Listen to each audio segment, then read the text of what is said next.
Hey, soccer fans, this is Nick with the Feed the Fire podcast, where we are talking the Chicago Fire and Major League Soccer. Want to welcome you back to our next episode. We are approaching 200 episodes of Feed the Fire, so I'll have to see if I can't do something fun for the 200th episode that'll be coming out a little later this fall. But I want to thank everyone who has liked, subscribed, rated, reviewed, listened, tuned in, shared the link, emailed me, glasshousesoccer@gmail.com, or interacted with me on social media at Glasshouse Soccer. Thank you all. You're the reason why this is so much fun. And then being able to see people at matches or at Chicago Fire and MLS events, it's a really cool thing. So I appreciate you all letting me into a little bit of your soccer life here. Additionally, got to recognize our sponsor, Skira Icelandic Spring Water, available at your local 7-Eleven. It's still going to be pretty warm out. There's still a lot of soccer to be played this fall, so make sure you stay hydrated. Get your Skira Icelandic Spring Water at your local 7-Eleven. Now, the Chicago Fire have a big match coming up this weekend against conference opponent, the Philadelphia Union, one of the top teams in MLS this season, a surprising top team in my opinion, after getting rid of Jim Curtin, after moving some players around, but they have continued to do what they do well, and that is play good defense, play great at home, and score goals when they need to. So we're going to talk a little bit about this Philly matchup. We're going to talk about the Chicago Fire's latest acquisition on the final day of the summer transfer window, and then just get into a couple little bits of trivia as well to wrap up the episode. So first, looking at the Chicago Fire's match this Saturday against Philadelphia, 6:30 p.m., so a little earlier than what we're used to here in Chicago. Gotta love those East Coast kickoff times, right? Saturday the 23rd, 6:30 at Suburu Park in Philadelphia. Now, the Fire's opponent, the Union, are currently in second place in the Eastern Conference and third place in the Supporter Shield standings. They sit on 51 points, 27 games played, 15 wins, 6 losses, 6 draws. Your Chicago Fire, meanwhile, 9th place on 39 points, 26 games played, 11 wins, 9 losses, 6 draws. What we have to point out with Philadelphia Union here, they have allowed 26 goals this season. That is the best goals allowed in Major League Soccer. And I want to say it's not even close. I'm looking at the standings here in the table, and the team with the next best goals allowed record might be Nashville with 31. Nope, it's Vancouver and Minnesota over in the Eastern Conference with 29 and 30 goals. Austin has only allowed 29 goals as well. But as far as the Eastern Conference goes, and I do think the Eastern Conference is better than the Western Conference, top to bottom this year. So Philly is facing some better offenses. I think. I haven't done a full, complete statistical analysis breakdown, but I think the general consensus is the East is better this year. For them to have only allowed 26 goals is incredible. Also, look at their home record: 9 wins, 1 loss, 4 draws. They are an incredibly good team at Suburu Park. Their fans get into it. They lift them up. They just seem to find another level when they are at home. The Chicago Fire have their work cut out for them this Saturday, and the Fire need to come away with at least a draw if they want to keep pace in the playoff hunt here. Because looking back at the table, Charlotte is in 7th on 44 points. New York City in 8th on 41 points. Again, the Fire in 9th on 39. And Red Bulls in 10th place on 39 points. The Fire own the tiebreaker right now. So they're level on wins. Both teams have 11 wins. But the Fire have a better goal differential by 1. So that could come into play here as we get down to the end of the season. So the Chicago Fire need a draw in Philly. I'm not saying they need a win. That would be amazing. I want them to win. I hope they win. I hope they go out playing to win and not playing for a draw, because when teams do that, they tend to lose. They tend to get a little relaxed at the end of each half and give up those late goals and drop points and drop victories. So I want them going out. I want them playing their choice 11. They've gotten some reinforcements now in this offseason with Franco in the midfield, Waterman as a center back, and now Radojevic as an outside back. So they'll be able to go for it in Philly and then hopefully integrate these players over the next week because their match against Miami got rescheduled. Miami made the semifinals of League's Cup, so they had to move their league game, and so that gives the Fire an extra weekend to integrate these players, which is fantastic. Now, it does congest things a little bit later on in the season, but I would rather have this extra weekend now to bring in these new players and get the team gelling a little bit, go at it in Philly knowing that you have a little bit of extra rest afterwards, and at least come out of Philly with a draw. And I think that is what's going to happen. I think it's going to be a 1-1 game in Philadelphia, and then the Fire can kind of hold position in the playoff picture and then move down their calendar and start making a push to guarantee that they will be in the playoffs come that time, come the end of the season. Because after this Philly match, they're home on September 6th to New England, and then at home September 13th to New York City. You've got to beat New England, and I think you have to beat New York City. Maybe you can get away with a draw against New York City and still either keep them as your opponent in the playing game, but they need to get a little bit of space against the Red Bulls. So I would say you've got to win those two games, and then you can kind of adjust your schedule. With that adjustment, or I should say, adjust how you want to play with your schedule. With the scheduling adjustment, this means now that the Fire will have games September 6th, 13th, 20th, 27th at home against Columbus, and then 3 days later they're playing in Miami, and then 4 days later they're playing back at home against Toronto. So September 27th, 30th, and October 4th. That is going to be key there. I don't expect a win against Columbus. A point would be fantastic. Similarly, at Miami, depending on who's playing, there's talk that Argentina might have some games and they might be down to Paul, and potentially others. And then they've got to beat Toronto and then finish the season with a win at New England. And then I think the Fire do make the playoffs, or at least the playing game, depending on how you consider that, if you really think that's the playoffs, for the first time in 8 years? 9 years, 8 years? Yeah. So that's what it looks like for the Fire. But again, task in front of them right now is the Philadelphia Union. You don't want to be counting points as a player. You don't want to be looking ahead as a player, or not too far ahead as a coaching staff or an organization. So handle business in Philly, and then they can take a look at what they have to do next. Now, this Philadelphia Union team is led by Ty Baribo with 15 goals and 3 assists on the season. Their next top goal scorers are Bruno Damiani and Mikel Ura with 4 goals each. You've got Indiana Vasilev pitching in 3 goals, and then a number of players who have scored 1 and 2 goals.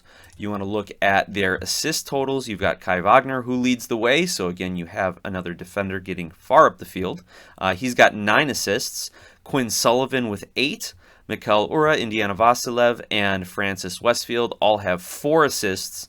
Then Ty Baribo, Danley Jean-Jacques, and Alejandro Bedoya with 3 assists each, and then a handful of players with 1 and 2 assists after that. So those are the guys who are making it go for the Philadelphia Union. And if you get into the key passing statistics about who's kind of creating the opportunistic passes, setting players up, Kai Wagner leads the way with 71. Then you've got Quinn Sullivan with 41, Jean-Jacques with 23, and Jovan Lukic 21.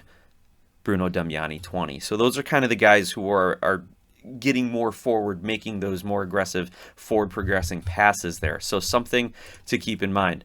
On the goalkeeping side, you've got Andre Blake, who has played every game this season. He has, I'm looking for his saving percentage. Why don't they put that so easily right here? He's only got 6 clean sheets though. So he's going, it looks like they will give up a goal, but again, only 15 goals against Andre Blake, 11 goals against backup keeper Andrew Rick, who has played, who I should have said, wait a minute, what statistics am I looking at here? Well, I'm going to pause this and figure this thing out. Thank you, MLSsoccer.com website, for putting their entire roster on the goalkeeping stats page and just giving everyone zeros. Let me look through this. So, yeah, okay. I was stunned when I clicked on the goalkeeping page and the whole roster pulled up. But again, everyone else is running zeros here. So yeah, Andre Blake and Andrew Rick have split time in net this season. Blake starting 17 games, Rick starting 10 and coming in as a sub for Blake in a match. They have 10 clean sheets, which is a much better statistic when we were talking about how good the defense is from earlier on in the season. So they have 10 clean sheets in 28 matches, or 27 matches.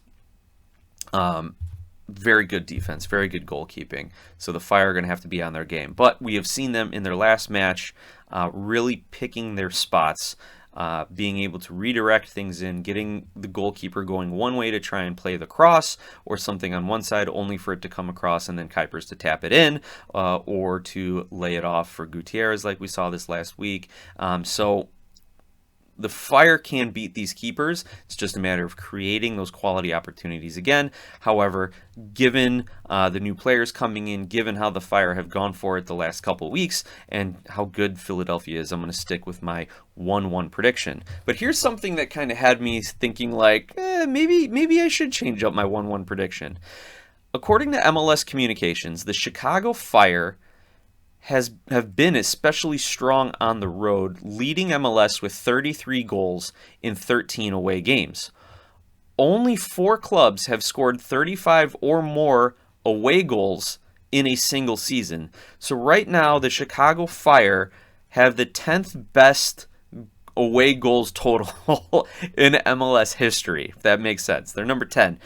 If they score this weekend against Philly, they will move up into a 6-way tie for 5th place. And if they somehow score another 5 goals away this season, they will move into 2nd place all-time away goals. For comparison, the 1998 LA Galaxy set the record, 44 away goals in 16 matches. Then the 2019 LAFC team with 37 away goals in 17 matches. The 2018 LAFC team with 36 goals in 17 matches. The 2024 Philly Union, 35 away goals in 17 matches. And then there are 5 other clubs who have had a 34 away goal season. So the Fire doing it on the road, but I'm not confident that they're going to be doing it at Philly. I'm going to stick with my 1-1 draw, but hopefully we can see a little history for the Fire this season. If they can score 3 or 4 more away goals and get up into the top 2 or 3 of away goals in MLS history. So that's the Philly preview. Let's get into a little bit more roster construction. We saw some signings here from the Fire during this transfer window, incoming and outgoing. We saw Carlos Terán move to a Brazilian Serie B team for what I had read about a $2 million transfer fee. We saw the Chicago Fire bring in Joel Waterman, a center back from Montreal, who's got a number of years in MLS. I think seven or 8 years in MLS, all with Montreal.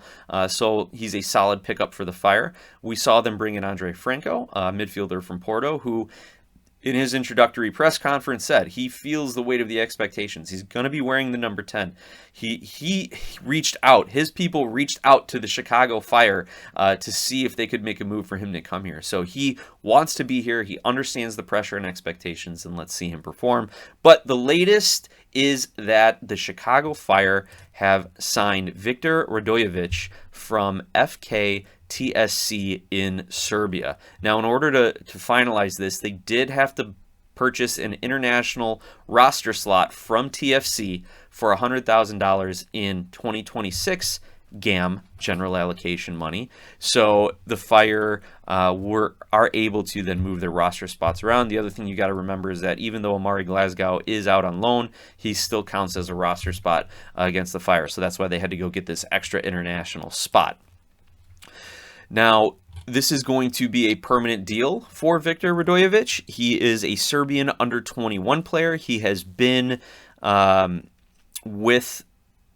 he has been playing in Serbia his entire career, his entire young career. He is a left back, so great depth, great support for Andrew Gutman, who definitely could use a break every now and then. He has been playing a lot of minutes for this Fire squad, especially after coming off, a couple seasons where he's been dealing with injuries.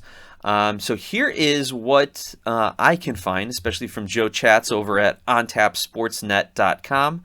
Radojevic is a veteran of Serbia's youth national teams, began his career with Red Star Belgrade, one of the top clubs, if not the top club in Serbia and in Eastern Europe. He spent most of his time on loan with Grafičar Beograd from 2022 to 2024 before joining FK TSC. Joe Chat says he's not going to come into Major League Soccer and take over quickly, but is the type of player who can lift the team in the postseason if he continues to progress. I think that's a spot-on analysis, and I would agree. This guy's not coming in to be your everyday starter. He is here to develop and learn, to provide some depth and competition at the outside back position, and give Andrew Gutman a break. If the Fire are up a couple of goals in the 60th, 70th minute, let's get Gutman off the pitch. Let's bring in Radojevic just to lock it down. And I like the other reason I say that is because he is not a goal scorer. He does not have any goals in his 4-year professional career. I'm sorry, he has one with Grafičar Beograd when he was on loan from Red Star Belgrade. He doesn't have any goals in his Serbian youth career. He's been playing since Serbia's under-15 team, and most recently has made some appearances on their under-19 team. That was a couple seasons ago for him. So isn't scoring goals, and according to FBref.com, doesn't even have any assists in domestic league play here. So he is more of a stay-at-home defender. Again, I'm just basing that on his attacking statistics. Potentially, he might get a little forward, and in this system, he is going to need to get a little forward. He's got those young legs. He's probably got some endurance playing all around Serbia and being moved around to a few different clubs. But it's not showing up on the stat sheet at the very least. Let me see if I can find something along the lines of like key passes or any kind of performance of that nature in order to say he does get forward. So Radojevic does have some shot creating actions. That is part of his game. He does play some progressive passes, but when you look at kind of his statistics and what stats jump out versus others, compared to other fullbacks in this conference league where he had been playing lately, he is scoring very high on passes attempted, progressive passes, aerials won, and actually shot total. So he does get a couple shots off a game. But as far as his complete scouting report, I think that it'll have very similar stats, that he's playing a lot of short passes instead of a lot of definitely not a lot of long passes, some medium passes as well. So it looks like he is progressing the ball from a spot as a defender up towards his midfielders. We'll see how that changes, playing under Berhalter, playing with guys like Jonathan Bamba, guys like Philip Zinkernagel and Brian Gutierrez, and even Andre Franco now. We'll see if he does progress his attacking a little bit. Also looking at his defensive actions, what stands out is the majority of the tackles that he makes are in the middle third of the field. So he will push up a little bit. I think that's a little stylistic thing, tactical thing, that maybe playing a little forward, a little pressing with his current club, but something to keep an eye on is should he drift forward and the defensive possessions for the Fire, or making sure he stays home and does not allow opponents to run in behind him. Now, he comes from the club FK TSC, which is Football Club Topolje Sport Club over in Serbia, just near the town of Bačka Topola. Apologies to all my Serbian friends out there, my Eastern European compatriots for butchering the pronunciations there. So, and actually, here's the little trivia. TSC is the second oldest club in Serbia, so a lot of history there. So, of course, I'm sure that helps him dealing with some of the pressures that he's been with a club that has expectations. Currently, they are sitting 7th in the Serbian table. As far as goals allowed, they've allowed 5 goals. Okay, not terrible over 5 games. So, for his defending, he seems to be doing his part. So Viktor Radojevic, just looking at Wikipedia, born July 14th, 2024. He's 21 years old, 5'10". Started playing professionally in 2022 and is now your latest acquisition by the Chicago Fire. That's everything I wanted to get out for you. Try to keep it a little bit shorter than the usual 30-minute rants that I go on. But again, thank you all so much for tuning in, for listening. Please share the show. Let's grow the show. I'm like 198 subscribers on YouTube. So please, let's push it up over 200 this weekend. That would be an awesome goal to achieve. And make sure, everyone, you're enjoying your games, you're enjoying your weekend, and let's go Fire.